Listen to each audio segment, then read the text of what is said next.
Welcome back to AFTV. We both have plenty to say. Let's hear from Turkish first. A win, a 1-0 win at Selhurst Park. Sharoy, I think, summed up quite well. We'll always take a clean sheet at Crystal Palace. Made hard work of it in some ways, positives in others. Where do you want to start? I'm not going to ask, where do you want to start? 3 points, clean sheet. I think it's best to start there because that's the most important thing. I think, the clean sheet against Forest, the way we lost it was very frustrating. So it's good to see us keep resolute, even going down to 10 men. I'll get more into that in a sec, but the 3 points was the most important thing. Only City and Brighton got, 2 out of 2, 6 out of 6 points. So to join them at this early stage in the season, it is still very early. That was the main focus tonight. Monday night fixtures are not often our friend, to say the least. But we got over the line, not in the best way possible. I still haven't seen the development of Arteta's philosophy in full flow yet. Still very early. I don't expect to see it in full flow until maybe after international break. And some people will say even that's too early. But I think when you have a squad and a team that went nearly pretty much all the way last season and fell off in the final hurdle, I think the change you make cannot be a change that takes us 2 steps back before taking us 4 steps forward. Especially with the money spent. Exactly. It has to be a change that where we are, it takes us 2 forward from there. And again, I'm not, doubting anything right now. There are some concerns there because against Forest and Palace, I do expect to see a bit more, especially off the back of the season we had last year. But like I said, I'll reference the original point. 6 out of 6 points, 2 out of 2 wins. Can't really complain. Yeah, and look, we can talk about the fact Arsenal found a way. That is something that gets, we hear the pundits always talk about, but they found a way and they got the win. But let's actually talk about some of the things that were generally positive about that first half in particular, because obviously the red card comes around that hour mark, a bit later, maybe 17 minutes, and then a penalty is what gets us over the line. But Eddie had some chances, one he crafted for himself, but one he really should have done better with. Rice was really enjoying his time in possession of the ball, then does well out of possession. So there were lots of positives, even if Arsenal, I agree with you, still levels away from their best. But I liked quite a lot of what I saw today. 100%. I think you named the 2 players that were worth mentioning the most. Firstly, Rice. I think he was man of the match. Definitely the best performance we've seen in his early Arsenal career. And that's exactly what I expect from Rice. Defensively, resolute, sound, hungry, hard-working, and offensively, someone that can carry the ball, relieve us of some pressure in tight moments. And that's what he did well in abundance today. That's exactly what I expect from Rice. And to be honest, he should have had an assist in that first half. Now going to the next name you mentioned, which was Eddie.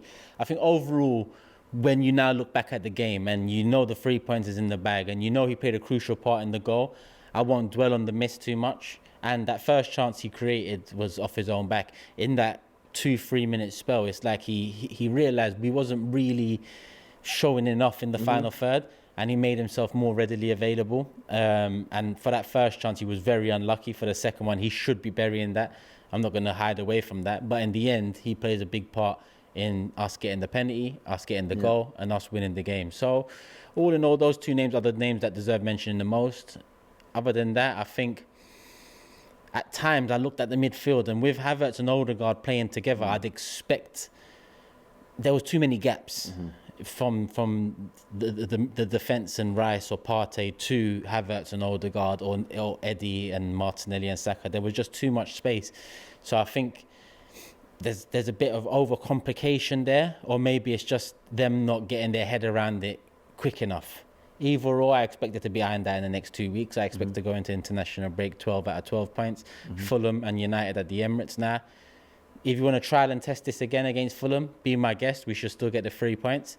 Man United is the one that I finally want to go and put them away like they used to put us away when we fell off the tree. And by the tree, I mean we fell off in terms of being a title challenging top side in the Premier League and in Europe. They used to put us to bed, and they've done it quite a few times back then. I want to do it to them now, and I think it's primed to do exactly that. Yeah, I agree. And look, we've touched on all the positives. I think it's only right that we go with all the positives, having won at Selhurst Park, got 6 points out of 6. But you saw me getting very animated on the watch-along about some of the refereeing decisions in particular.